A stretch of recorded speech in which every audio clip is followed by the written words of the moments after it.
It simply is a matter of not only having quality health care here in Iowa, it is a matter of having health care available to everyone.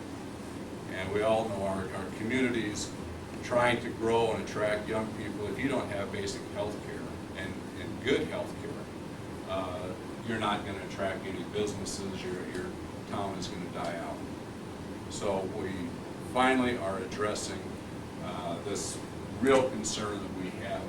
That's why, you know, the 4 Republicans in the House of Representatives told leadership that we would not support anything unless it addressed the reimbursement issue.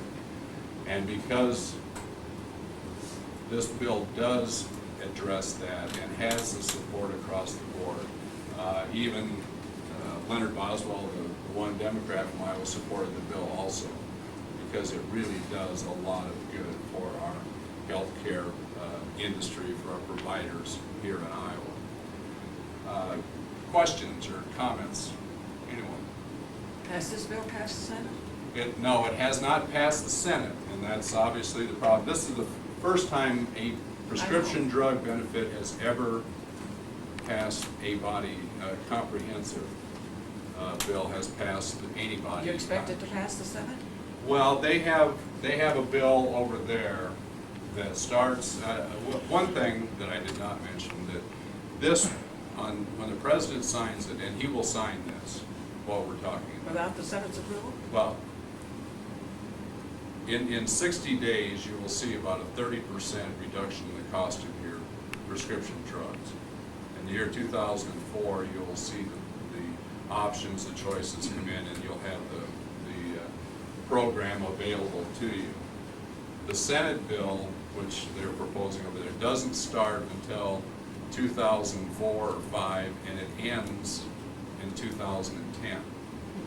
Now, and it would have to be reauthorized at that time. And anyone knows in Medicare or Social Security, it's permanent legislation. It's not something that has to be reauthorized. It is ongoing.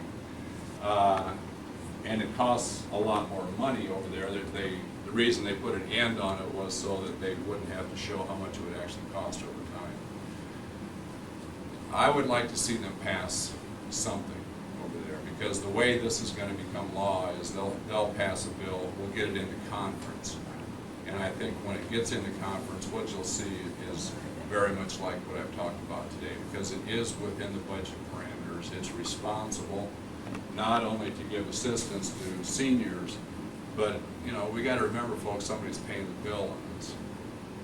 And back when Social Security started, there were 42 people working for every person getting benefits. Today there's 3. In 15 years there'll be 2 people. So passing something that helps folks, is responsible to not only people who need help today, but those, our kids and grandchildren, I think is extremely important in my mind, that we don't abuse them. But I really believe that if it gets into conference, if people don't play politics with the issue, and you might notice there's people outside and all that, and filming here, that's my opponent's camera here, I don't know what they're trying to, something I use in a commercial or something, I guess, but unfortunately, to demagogue the issue, to play politics with it, means that nothing's going to happen. And that's wrong. So my hope is that the Senate decides to do something. We can get it in conference, get a bill the president can sign, because we can have coverage for you by this Christmas. It's something that can help you immediately as far as a reduction in the cost of your drugs. The reason you're going to see the 30% reduction is because you're looking at everybody buying together as far as groups, rather than you individually trying to bargain with the drug companies. And the reduction in cost is going to come from the pharmaceutical companies and not from your pharmacists. And this plan that's in Iowa today, as you well know, is, number one, hasn't worked at anyone that I've talked to. And number two, now they're proposing to have the local pharmacists have a 60% cut here. And that's why they're saying no way.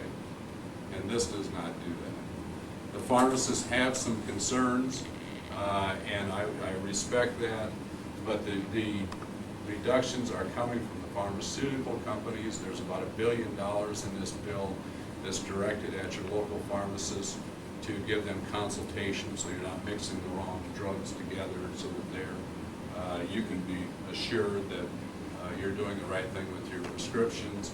And also in the bill it says that there will be a local provider. It's mandated that you have a local provider here, that any plan would have to include that.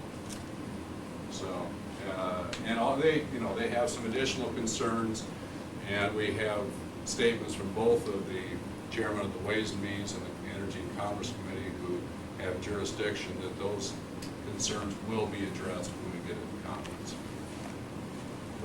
But there's over 80 groups, healthcare, like your doctors, nurses, hospital association, home health care, physical, 80 groups supporting what we did.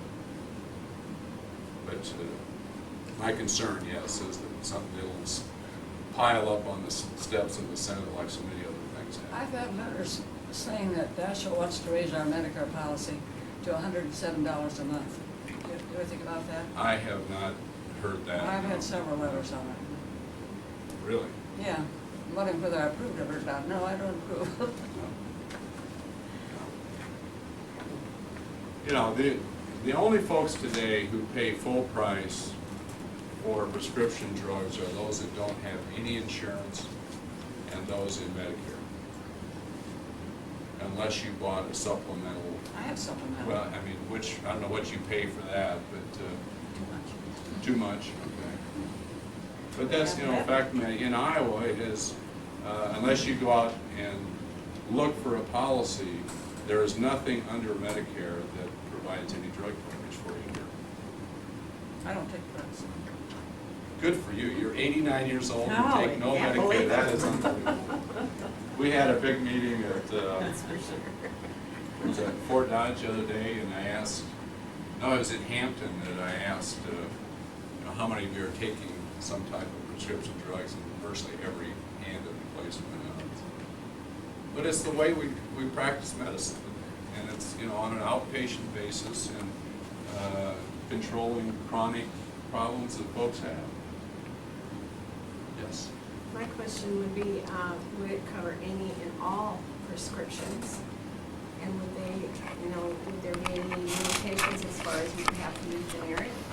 There would be an incentive to use generics in that the copay would be $2 on generic or name brand drugs that don't have a generic substitute. If there is a name brand drug and there's also a generic substitute, there would be a $5 copay. So the incentive is to use the generic to hold down the costs. So you would have to pay more if you use the name brand Right. then? Right. So the incentive is there for prescription drugs, or for generics. I don't see how any drug that is prescribed to seniors will not be covered. I mean, that's the market. And anyone who had something on the market is not going to throw away the Medicare market at all. It's just, they're going to be there.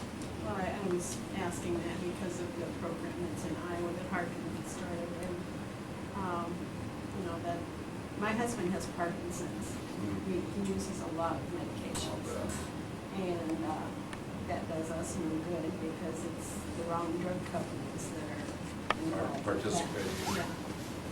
And I guess we've talked to a lot of people that in support groups and such that have used the generic medications for Parkinson's. And they've told us that they don't work as well.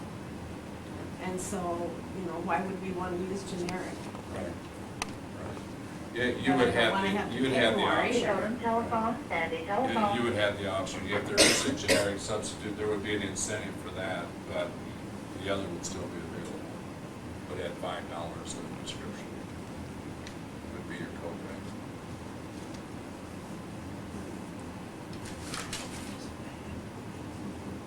I kind of have a question. I know that the pharmaceutical industry takes almost 3 to 5 years to put a drug through the pipeline and like $800 million of research and development. Why would the pharmaceutical companies like voluntarily agree to reduce their costs, and how would they account for that loss of profit and income?